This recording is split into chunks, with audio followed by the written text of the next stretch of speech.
자, 팔 좀 들어보세요. 깍지 끼시고, 자, 뒤로 당겨보세요. 소리도 내시고. 자, 한 번 더 뒤로 당기세요. 좌로, 왼쪽으로. 자, 오른쪽으로. 자, 손 터세요.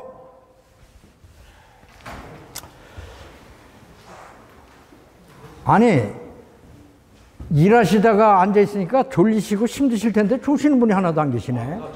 이야, 학구열이 대단하시네요. 제가 사기 잘 치죠?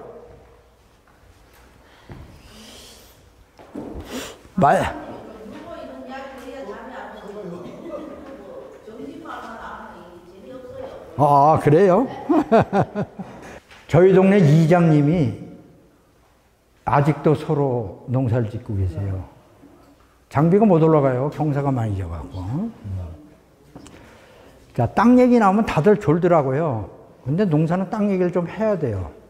고추대가 하우스는 2m 40짜리 지주 쓴다는 얘기는 고추가 2m 40을 이상 큰다는 얘기예요. 고추대를 깔아놓으면 이렇게 많아.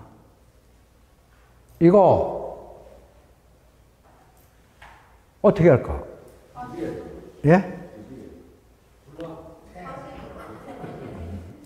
보통 이러잖아요. 병을 전문으로 하시는 선생님들은 병이 있는 거잖아요, 저게. 그렇기 때문에 격리를 하라 그래요.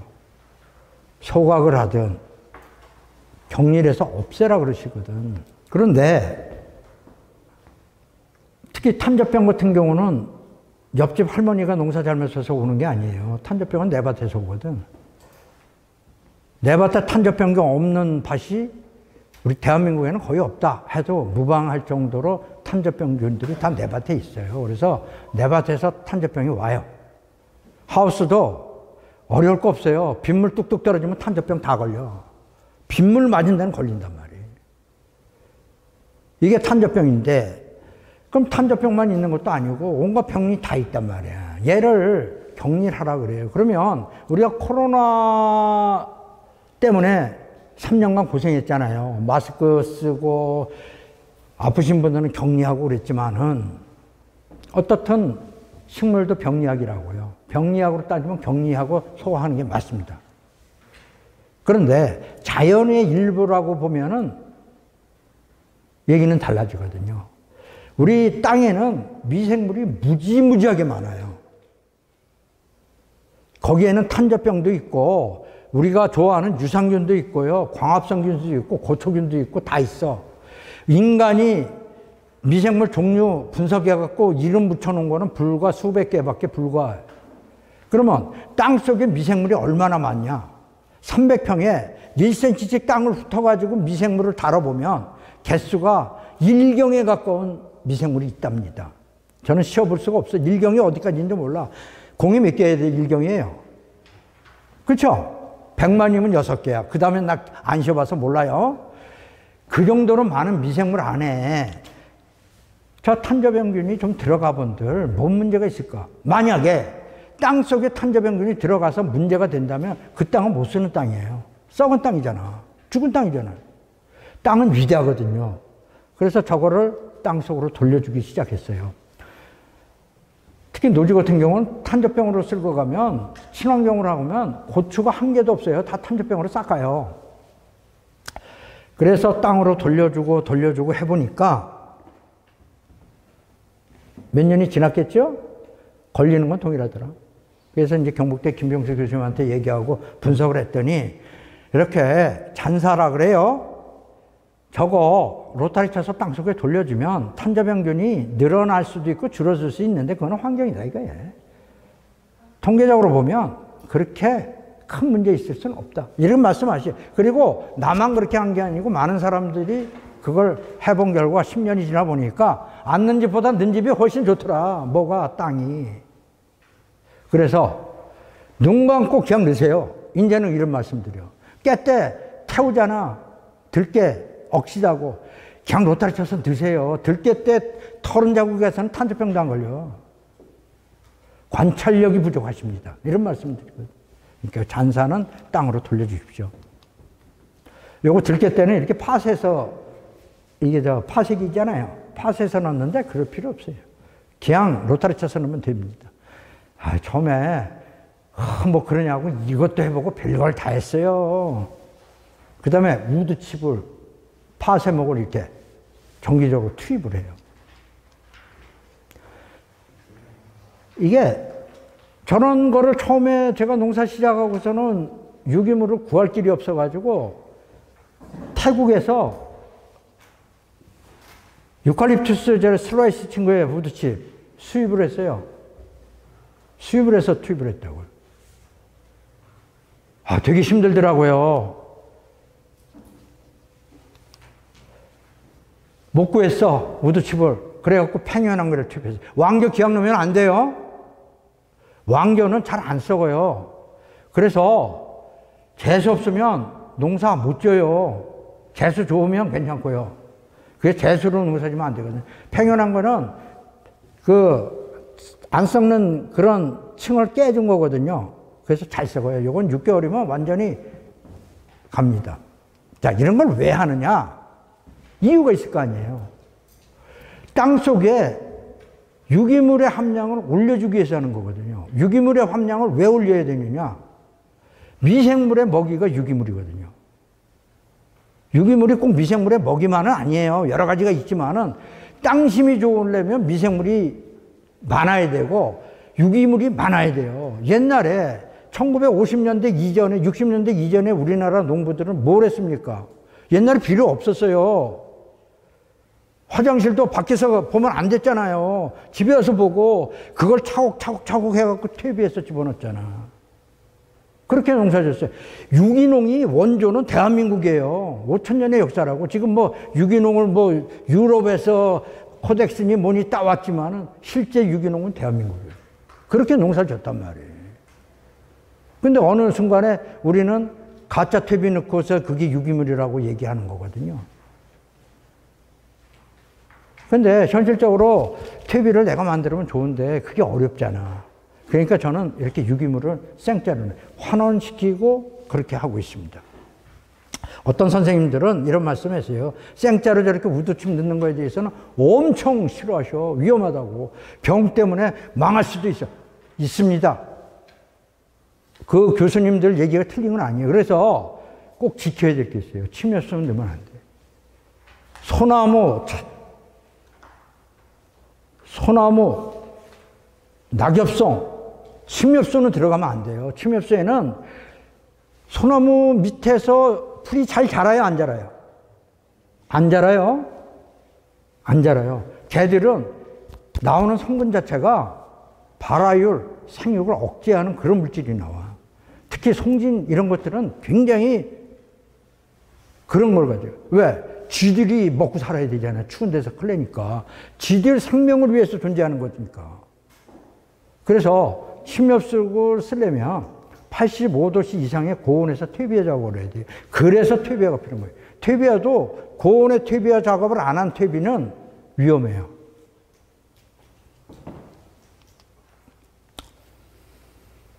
뿌리가 들어가는 거가 얼마나 들어갈까? 실제 보면 뿌리 거의 안 들어가요. 그래, 뿌리가 깊게만 들어가 주면 농사는 성공하는 거예요.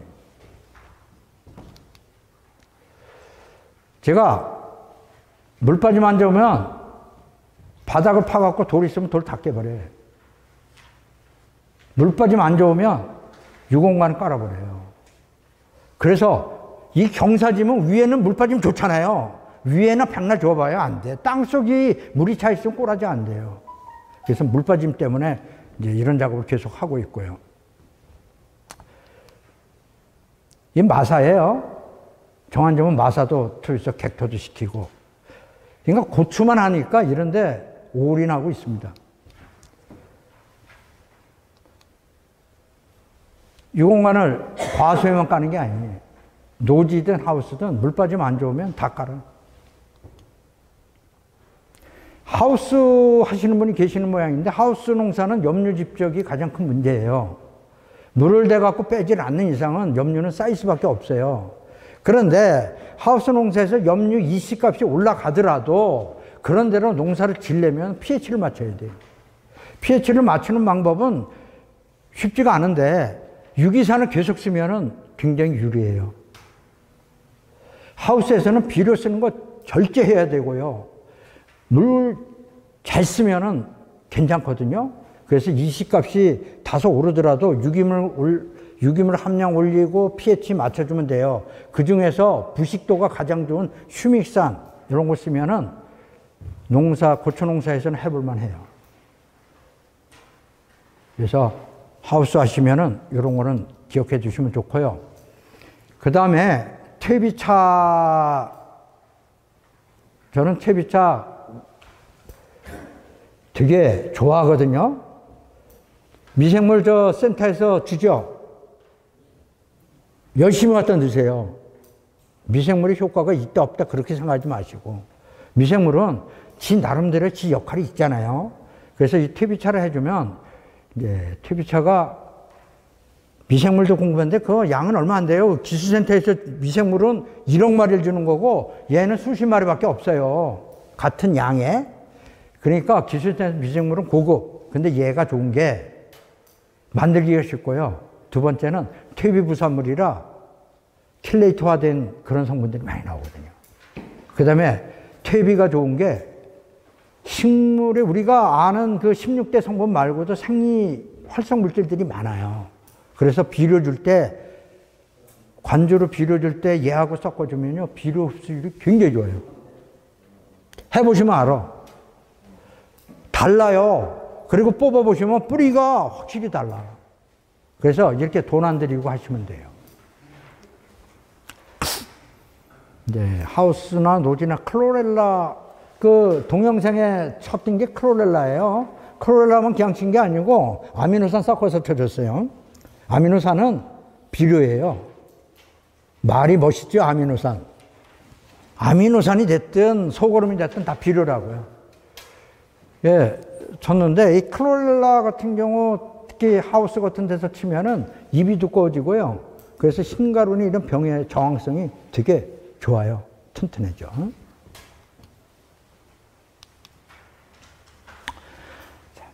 지금 말씀드린 거예요. 저렇게 미생물이 많다. 그러면 땅심이 좋으려면 미생물이 많아져야 되고, 미생물이 많으려면 유기물이 많아야 되고, 그럼 유기물을 만들어 넣어줘야 되는 거거든요. 그래서 잔사를 넣으십시오. 퇴비를 넣으십시오. 퇴비가 어려우면. 근데 우리 지원하는 퇴비 있잖아요. 포대 퇴비. 그거 300평에 뭐 10개 넣어갖고 20개 넣어가지고 30개 넣어가지고 100개 넣어가지고 충분한 양이 될 것 같냐? 양 안 되거든요. 그러니까 유기물하고 비료를 갈라서 생각하신다면 저렇게 땅에 잔사 같은 경우 열심히 넣어주면 좋아요.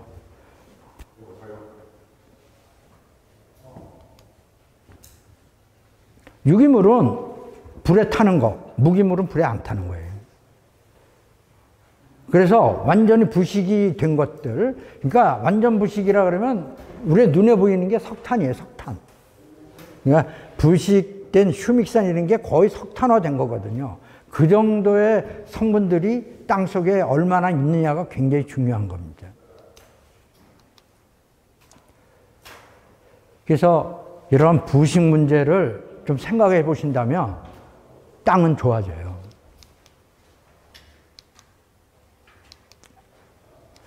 그러면 그 땅을 어떻게 평가하냐? 땅에 가지는 양분을 가지고 있는 힘이 있어요. 그거를 양이온 교환 능력이라 그러거든요. 그걸 보니까 한국 땅은 10이라 그러면 미국 땅은 우리보다 10배가 좋대요.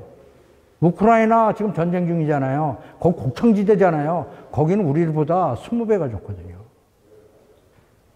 중앙아시아 툰드라지대 땅 우리보다 훨씬 좋아요. 일본 화산이라 그랬는데도 일본 땅이 우리보다 좋대요. 이게 왜 그러냐면 우리나라는 땅은 적은 데다가 5,000년 동안 농사를 지어왔거든. 이게 화산석이고 그래서 근본적으로 땅 질도 그렇게 높지가 않다고 지질학자들은 얘기는 해요. 하는데 어떻든 많이 써먹었으니까 달았다는 얘기거든요. 돌려주는 길은 이제 농부들이 유기물을 돌려줘야 된다는 거죠. 돌려서 땅을 만들면 진짜 땅 좋아져요. 물 빠짐도 좋고요. 우리가 말하는 농사 아무거나 해도 잘 돼.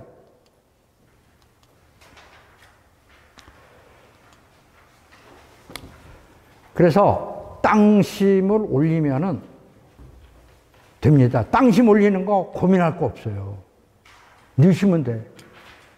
그런데 음식물 퇴비화시킨 거 이런 거 쓰시는 거는 되게 조심해야 돼요. 염분이 들어가잖아. 염분이 들어간 땅은 회복이 잘 안 돼요. 다른 거는 몰라도 염분이 들어가는 거. 그래서 음식물 퇴비한 거는 정말 조심하셔야 됩니다. 하우스는 저는 어느 정도 얘기하냐면 하우스 농사 지시는 분들은 가축분 퇴비 아예 넣지 못하게 해요. 저한테 배운 사람은 가축분 퇴비는 아예 하우스에 넣지 말라고. 회복 불가능에 가까워요. 그리고 요즘 먹는 소들이 옛날처럼 그렇게 먹질 않아요. 요즘은 너무 좋은 걸 먹거든요. 옛날에 질소질이 한 1.5%에서 2%였는데 지금은 16%, 17% 나와요. 먹는 게 농우 사료라 해서 엄청 맛있고 기름기 좋은 걸 먹거든. 거기에다가 염분 들어가죠. 항생제 들어가죠. 그러니까 하우스는 강우가 없잖아요. 막아놨잖아. 땅이 망가지는 길밖에 없거든요. 망가지는 곳에다가 불 질릴 필요는 없잖아요.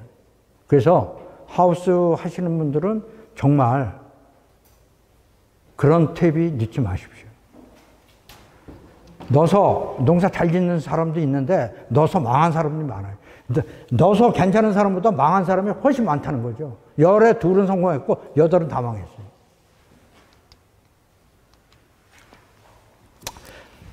자, 물인데요. 이게 뭐죠? 여름에 배 터진 거잖아. 이 배 터지는 소리가 고추밭이 작아서 그렇지. 우리 집은 고추밭이 크잖아요. 배 터지는 소리에 쥐가 멍멍해요. 이거 배 왜 터져요? 비 많이 온 다음날 터지잖아요. 그렇죠? 못 먹어서 영양실조 걸려서 터진 거예요. 이게 항상 물을 많이 먹었던 애는 배가 안 터져요. 그런데 물을 못 먹고 있다가 물이 들어오니까 어떻게 해요? 목마르니까 죽기 살기를 먹으니까 어떻게 됩니까? 팽압이 올라가니까 펑 하고 터져버린 거예요. 그러니까 배 터진 거는 주인이 자기 잘못이라 얘기죠. 자기 잘못. 고추 잘못 없어요.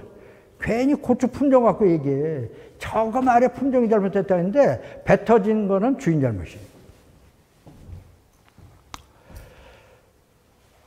1년 작기 중에 안 가문 해가 있었냐고요. 2010년 이후에는 안 가문 해가 한 번도 없어요. 물은 언제 주는 게 좋아요? 아침에요? 저녁에. 아침에. 낮에. 다 맞을 수도 있고 다 틀릴 수도 있어요. 물은 언제 줘야 되냐면 고추가 원할 때 줘야 돼요. 오늘같이 흐린 날 물 100날 줘봐요. 고추가 먹을까요? 안 먹을까요? 한 톨도 안 먹어요. 한 톨도. 그거 어디서 나오냐면 저기 딸기 하시는 분 계시나요? 수경재배 딸기. 이 수경재배 보면요. 흐린 날 안 먹어요. 안 먹어. 안 먹는다니까. 그리고 고로쇠나무에서 물 빼잖아요. 흐린 날 물도 안 나와. 얘네는 그렇거든요. 근데 고추는 밤에는 물은 안 주는 게 좋습니다. 뭐 밤에 고추가 쉬어야지 안 쉬게 해갖고 그러는 게 아니라 밤에 물을 주면 과습해갖고 병이 많이 생겨요. 물은 고추가 가장 필요할 때가 광합성 할 때 아니에요. 그러니까 아침 10시 이전에 물을 주는 게 좋습니다. 정답. 그 다음에 한낮에 온도가 제일 많이 올라가는 온도가 오후 3시쯤 돼요. 무진장 뜨고 그때 되면 고추가 축축 처져갖고 입이 그렇죠. 줄매러 들어가면 손에 막 감기잖아. 물을 2시쯤 해서 줘봐요. 이파리가 파르 빵빵 해갖고 서 있거든. 그럼 걔들이 뭘 해요? 일을 하잖아. 일을 하면 그 일한 거는 누가 먹어요? 고추가 먹어요? 주인이 먹어요? 주인이 먹잖아. 그러니까 물을 줘야죠. 물은 언제 줘요? 아침에. 왜? 광합성은 물하고 이산화탄소를 햇빛이 만나가지고 탄소 도광을 해서 지가 먹고 과도 키우고 이러잖아요. 에너지를 만들잖아요. 오후에는 왜 입이 처지냐면 증산작용을 하는 구멍을 열으면 물기가 나간 다음에 말라갖고 지가 타 죽어요. 수분 공급이 되면 안 타 죽거든. 그래서 물을 줘야 돼. 가뭄이 들어왔어. 그때는 물을 어떻게 줘야 돼? 아무 때도 좋아요. 스프링클러가 됐든 물부터 주는 게 우선이야. 밤이고 낮이고 없어. 우선 물 주는 게 우선이에요. 비상사태니까. 그러나 내가 물이 가지고 있고 점적 관수가 돼 있다면 물은 꾸준히 주되 아침에 주고 낮에 주고. 많이 주면 좋은데 많이 줬다가 죽으면 주인 책임. 뭔 얘기인지 아시겠죠? 품종이 죽는 품종이면 물 많이 주면 죽는다는 거예요. 역병에. 영양에 우리나라 유일의 고추연구소가 있어요. 그래서 8월 초에는 1년 여기에만 여러 가지가 있습니다. 있는데 개방을 해갖고 전체 불러가지고 평가해래. 아주 품종별로 여기 이제 심어놓은 거 구경도 하고 품종 선택도 하고 그러는데 많이들 오십니다. 요게 이거 다 물 못 먹어서 떨어지는 것들이에요. 이런 것들 가물어서 온도 올라가도 저래요. 얘가 달리면 이렇게 된단 말이에요. 씨가 없어요. 이게 석고라 그래요. 돌고추라 그러고. 물이에요, 물. 두 번째 온도. 근데 물을 충분히 주면 저 부분도 상당히 개선이 된다는 거지. 이렇게 축축 처지면, 고추가 이렇게 축축 처지면 꼬라지 안 돼요. 결론은 그래. 꼬라지 안 돼. 그래서 축축 안 처지게 물 관리를 하시면 됩니다. 물은 어느 정도 푸면 적당하냐? 이렇게 하면 참 어려운 얘기일 수도 있는데, 비닐을 들어요, 멀칭 비닐. 그리고 흙을 손으로 잡아서 뭉쳐야 돼. 뭔 얘기인지 아시겠죠? 흙을 손으로 잡아서 뭉쳐야 돼. 그 정도로 물 관리를 해야 돼. 딱 잡았는데 흐트렸어. 그러면 안 돼. 그러니까 물을 굉장히 많이 준다는 얘기예요. 이런 자료들이 이게 되게 중요해요. 15일만 꺼주세요. 내가 꺼주세요. 15일만 비가 안 와도 7월 달에 감산이 20%가 된대잖아요. 예? 20%. 그리고요, 저게 또 문제가 뭐냐면 석회결핍과가 끝없이 나와, 끝없이. 나중에 따면 쓸만한 게 없어요. 그 정도로 나와요. 그래서 비가 오면 수상화 방법 없어요. 분소수가 됐든 스프링클러가 됐든 수상화 방법 없습니다. 물 푸세요. 근데 이런 말에 스프링클러로 물 푸면 탄저 온다고. 탄저병 걸리는데 그래서 물 못 푼대. 한낮에 물 푸면 고추 다 타 죽는데 못 푼대. 내가 책임질 테니까 푸라 그랬어요. 가뭄 들 때 내가 그런 전화를 한 100통화는 받아요. 푸라고. 안 죽어요. 탄저병 안 와. 탄저병이 묘해요. 사람이 물 푼 거 갖고 탄저병 잘 안 와. 하늘에서 오는 비에 탄저병이 많이 오지, 내가 하루 종일 돌렸다고 탄저병 온다? 가뭄에서는 탄저병 안 와요. 오면 뭐 한두 개 오겠지 뭐. 그 정도 감수 못하면 농사 짓지 말아야지. 안 와요. 그러니까 푸셔야 돼.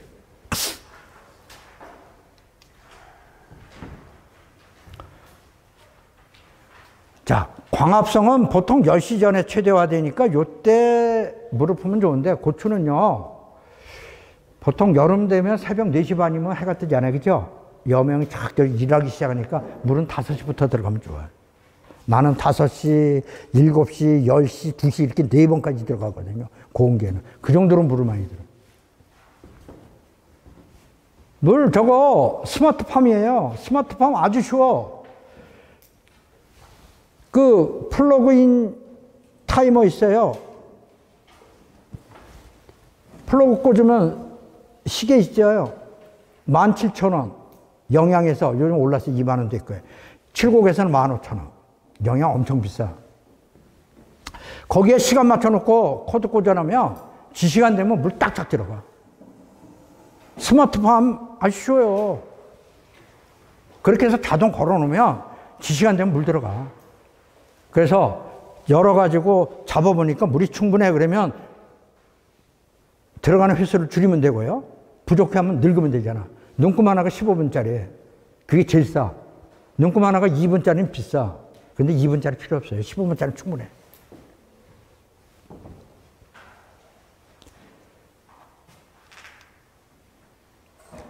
제가 말씀드린 게 요거예요.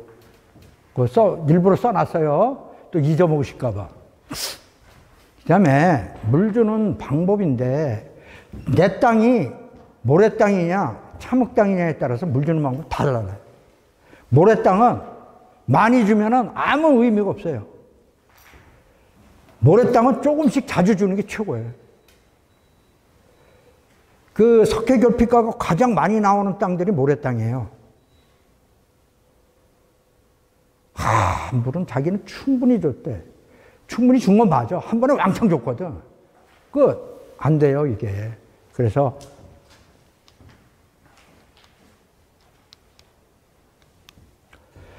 점적 테이프를 쓰잖아요. 점적 테이프는 구멍이 하늘을 봐야 돼요.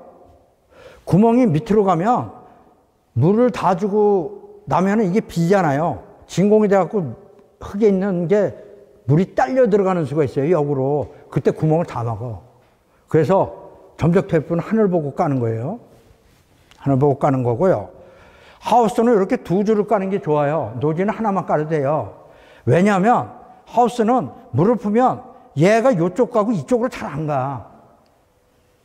노지는 하늘에서 주잖아, 비를. 그래서 푹 들어가는데 괜찮은데 하우스는 안 돼요. 그래가지고 염류 때문에 그래. 하나만 깔아도 고쳐농사 짓는데 전혀 문제 없어요. 물량 부족하지 않아.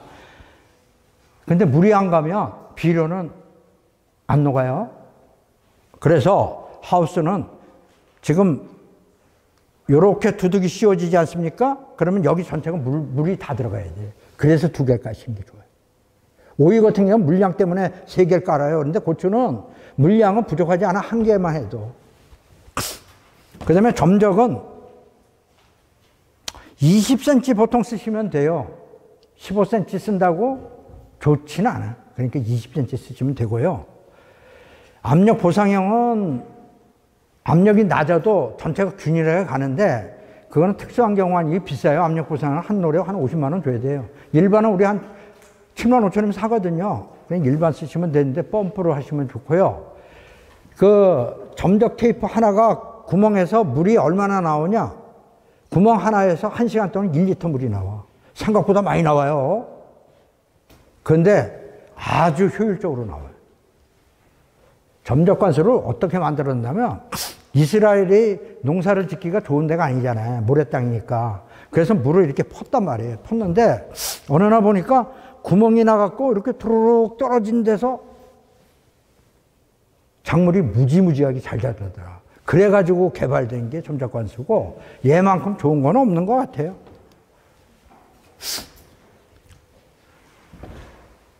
요거 관수량을 얘기해요. 보통 지금 마이너스 60kPa. 이게 마이너스 음압을 얘기되는 거는 토양에서는 모세관수라 그래갖고 흙에 붙은 물을 빨아먹어요. 그러려면 대기압에서 누른 게 튀어나오는 형식이거든요. 우리가 짜서. 그러기 때문에 음압을 형성이 된단 말이에요. 보통 여기 선생님들이 물 관리하면 요 정도예요. 요게 보통 사람들 관리해요. 그런데 고추농사는요, 이만큼 줘도 농사가 훨씬 좋더라. 30% 정도. 그러니까 물을 많이 잡으면 많이 잡을수록 농사 잘 돼요. 문제는 죽으면 안 되지. 왜 죽으면 안 되냐고 얘기하는지 아시죠? 역병에 가면 다 죽잖아. 그러니까 품종 관리가 굉장히 중요해요. 저희 집에서 이제 지중관수 시험을 같이 했는데, 땅 속에다가 그 관을 점적 테이프를 묻어요. 그래 놓고 땅 속에서 물이 나오도록 관수를 했는데, 한 20cm를 묻어놓으니까 그게 제일 좋더라고요.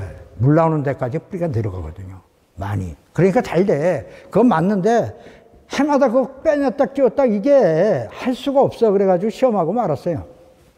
말았는데, 어떻든 지중관수하면은 좋더라. 그러니까 뿌리를 깊게 내려면 물을 따라가게 만들어줘야 된다. 그 비늘 밑에가 물 호수이면 돼요? 네? 비늘 밑에 호수이면 됩니까? 그럼요. 비닐 밑에 넣어야죠. 예. 호스를 깔고, 하늘 방향으로 깔고, 비닐 덮으셔야지. 거꾸로 하면 안 돼요. 네, 중간에 물 안 나온다고요.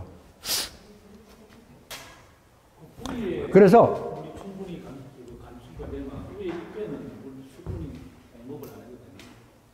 큰 의미 없어요, 잎은. 물은 뿌리가 먹도록 돼 있거든요. 네. 그래서 잎에다가 이렇게 옆면으로 물 뿌려주면 이런 건 있어요. 물을 여름에 더울 때 물을 뿌려주면 기와열에서 온도가 떨어져요. 그건 좋은 점이 있어요. 그래서 공중습도가 올라가고 그런 건 있지만은 그걸 해가지고 뭐 잎에 물을 뿌려줬으니까 훨씬 뭐 이런 건 없어요. 근데 물을 뿌려주면 공중습도가 오르니까 하우스 같은 경우는 생산성이 좋을 수가 있거든요. 지중관수를 요런 방식으로 지중관수를 이제 해도 받고, 이런 거 조심하셔야 돼. 얘요, 고추 심고 이렇게 꽂아놓으면 고추가 못 살아. 물이 꽂아놓으면 밑에서 올라올 줄 알죠? 안 올라와요. 심어놓고 먹을 물이 없어서 말라 죽어요. 그래서 이런 지중관수 하려면 우루 관 하나 깔아서 활착은 우루 줘야 돼. 또 뭐 강사가 와서 지중관수 좋다니까 내 했다 망했다 이랬거든요. 해보니까 그렇더라고. 이거 아주 조심스러워요. 이게 뭐예요? 이게 다 석회결핍과예요. 네, 이게 석회결핍과예요. 배꼽썩은병, 석회결핍과. 그래가지고 농약방에 가면 칼슘 치라고 칼슘은 계속 주잖아요. 칼슘 주면 됩니다. 저 쳤는데 똑같아. 백날 쳐봐요. 석회결핍이니까 칼슘 치는 건 맞겠죠? 효과 없어요.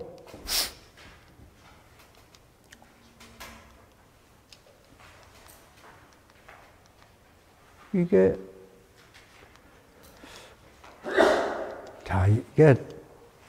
내용이 하나 왜 날라갔네. 이 칼슘이 잘 들어가야 되는 이유는 잘 알아요. 아는데 칼슘을 옆에서 뿌려서 된다고 생각하는 것도 맞아요. 틀렸다고는 얘기 안 해.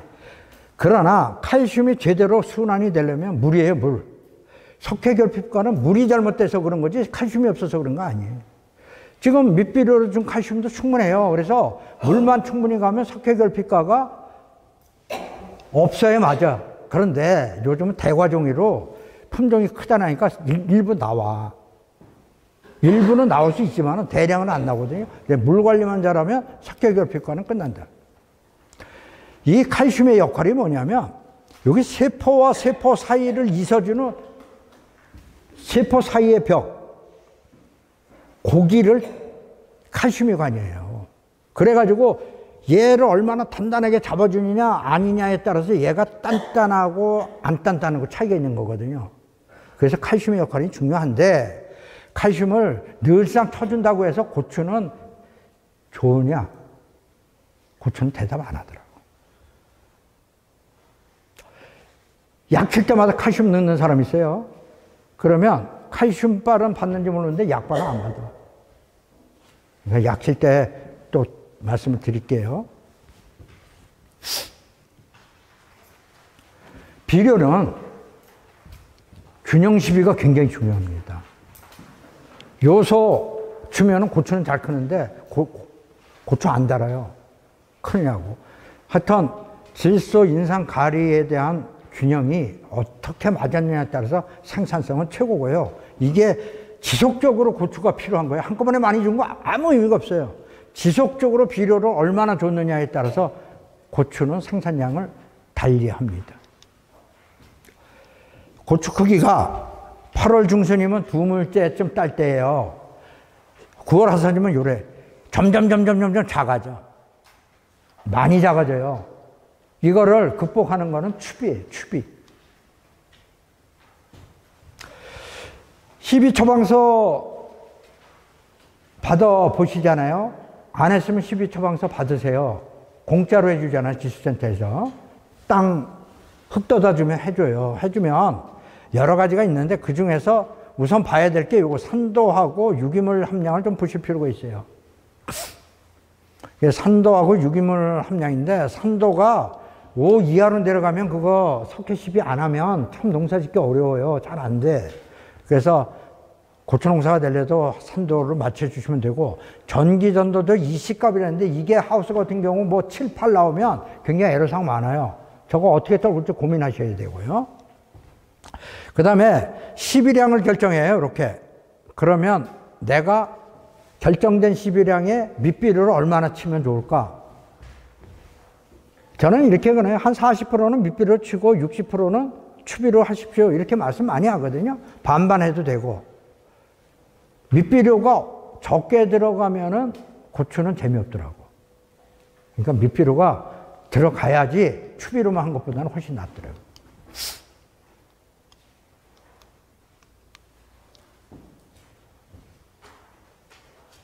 그러니까 요거 하나만 보면 야, 내가 비료를 쓰는 게 이런 효과가 있구나.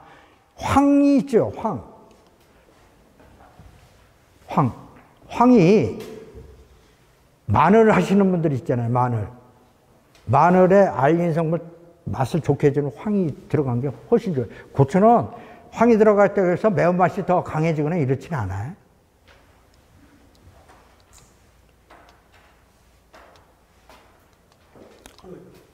고추에 전용 비료를 고추하고 그 안에 다 들어가 있는 거 아닙니까? 질소, 인산, 가리의 비율을 맞춰놓은 거예요. 그러니까 전용 비료, 원예 전용 비료 쓰시면 됩니다. 단비 쓰지 마시라고.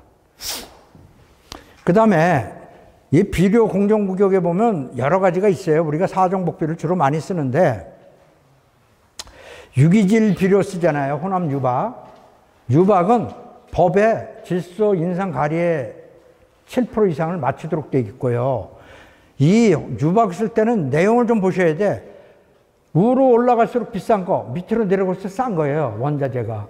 그래서 제일 싼 게 옥수수박, 뭐 야자, 아주까리박 이런 싼 거고요. 어분, 뭐 광어 폐사된 거 갖고 만들고 이런 것도 비싸요. 좋은 거는 요런 골분이나 어분은 가스가 안 나와. 나머지는 가스가 다 나와. 발효를 안 시킨 거예요. 그래 유박을 쓸 때는요, 미리 뿌리셔서 가스가 안 나오도록 해야 돼. 온도가 올라갈 때 유박 잘못 쓰면은 농사 하나도 못 져요. 다 타 죽어요. 그러니까 유박을 쓸 때는 조심하셔야 돼요. 요거 참고하시면 돼요. 그래 비싼 거가 유박은 좋습니다. 좀 전에 말씀하신 고추 전용 비료가 농진청에서 만드는 요 비율에 거의 근사로 맞추는 거예요. NPK가. 보통 16, 8 이 정도에 맞춰요. 가리질이 좀 높게 잡고 그러는데 요 기준에 맞춰요. 이게 우리나라 땅에 농진청에서 비료량이 이만큼 필요하다 이러는데 시설은 이거보다 훨씬 많이 들어가야 돼요. 많이 들어가야 되는 이유가 많이 따니까. 그러니까 많이 따려면 400개 따시려면 비료 많이 써야 돼요. 아셨죠? 그래도 너무 많이 쓰면 이제 망해요. 그거는 안 된단 말이에요. 그러니까 균형 시비를 딱 하시면 좋고요.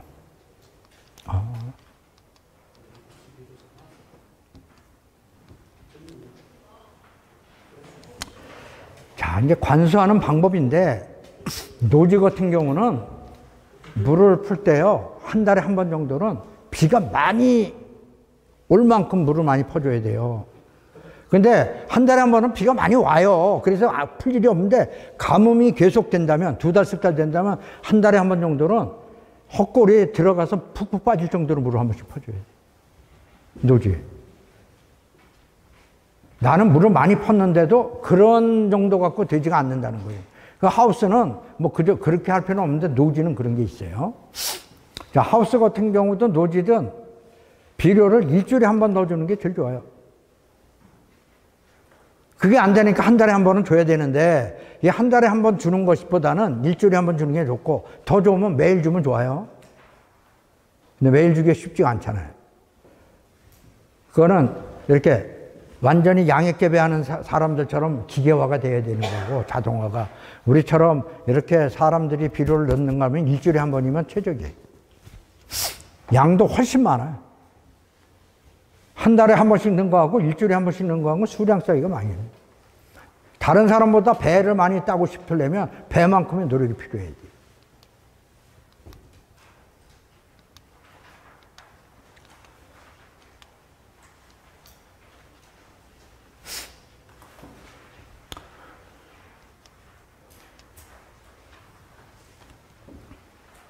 자, 하우스 같은 경우, 이제 하우스 하시는 분이 계셔서 말씀을 드리는데, 온도 문제예요. 이 하우스가 이러면 가운데가 온도가 높아요, 여기가. 이 하우스 중간 부분이 온도가 높아갖고 착과가 하프밖에 안 돼. 반도 안 돼. 그래서 나는 어떤 방법을 쓰냐면, 중간에 이렇게 팬을 해서 양쪽으로 해서 불어내버려요. 고온이 이렇게 뭉쳐있는 걸 갖다 깨져버려요. 그러니까 괜찮더라고요. 그래서 하우스 할 때 이 환기. 그 다음에 위에 천창을 이렇게 만들었잖아요. 강제 팬을 돌린 거하고 저렇게 자연으로 바람 뺀 거하고는 완전히 달라요. 강제로 돌리면 착과가 굉장히 나빠요. 그래서 여름 농사는 자연적으로 이렇게 천창을 하는 게 훨씬 좋습니다.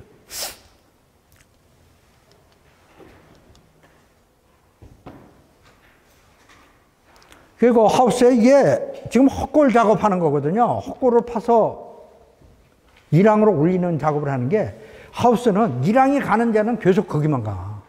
그래서 헛골에 있는 게 물도 안 가죠. 그렇기 때문에 헛골에 있는 유기물을 퍼서 올려가 치환을 시켜줄 필요가 있어요. 그래갖고 헛골 작업을 이렇게 한 다음에 두둑을 한 번 더 타요. 그리고 요렇게 고추를 요 가운데 심어요. 철사로 꽂고 이제 부직불합니다. 품종은 넘어갈게요. 여기 있네. 이렇게 AR 탄저박사, 이게 AR이 탄저병 저항성을 표시해요. AR이. PR은 역병 저항성이에요. 지금 나오는 품종은 대부분이 사시는 품종은 다 PR이에요. PR은 기본으로 들어갔고, 복합 내병계는 이렇게 이제 칼라탄 이런 거, 칼라탄 이게 두 가지가 섞인 데다가 일반 바이러스 뭐 PR 이래가지고 복합적으로 들어가 있어요. 되게 좋아. 비싸.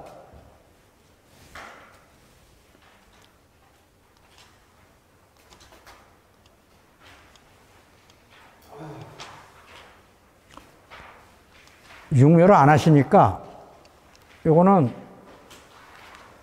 저희 집 육묘장이에요. 요렇게 돼 있어요. 그래서 스마트팜으로 온도 관리되는 거 딱 보고 요렇게 만들어 놨으니까 혹시 육묘장이 필요하시면 이거 활용하시라고. 그 다음에 포트가 50공이 좋으니 75공이 좋으니 얘기하잖아요. 그죠? 그 50공이 좋다 그러잖아요. 넓은 땅에서 하면 육묘가 편하거든. 육묘가 편하다는 거는 잘 먹고 잘 키웠어요. 배부른 육묘가 됐어요. 그래서 50공의 육묘는 나는 잘 안 권해요.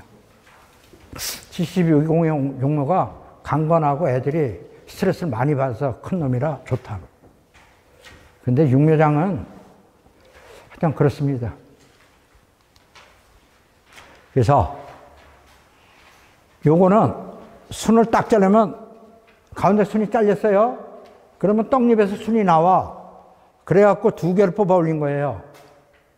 제가 이걸 언제 했냐면 2010년, 11년, 12년에 해갖고 저기에 빠져 있었어요.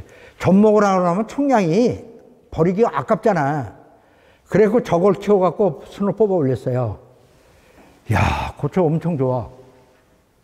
엄청 많이 달았어. 그런데 나중에 계산하면 덜 달려요. 늦어요, 늦어. 한 타임이.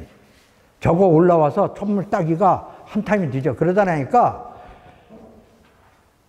아니. 그리고 요거 분지를 3개 뽑는 거예요, 3개. 이거 육묘할 때 3분지를 뽑아 올려요. 그러면 하나가 더 올라갔으니까 33.3%가 양이 늘잖아. 맞죠? 맞잖아요. 그죠? 근데 해보면 효과 없어요. 그래서 지금은 저런 데 관심 없어요.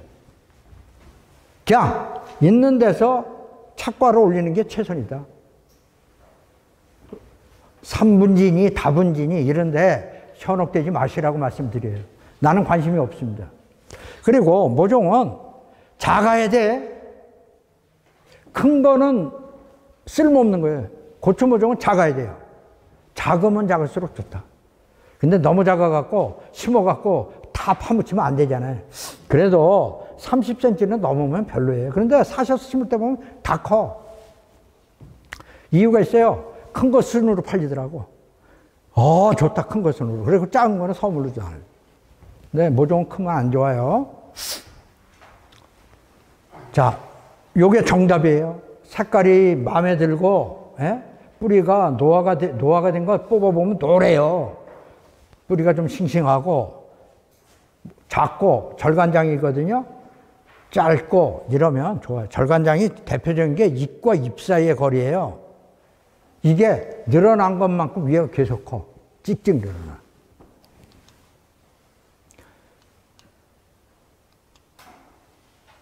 이게 뭐 하는 거냐면, 가식하는 거예요.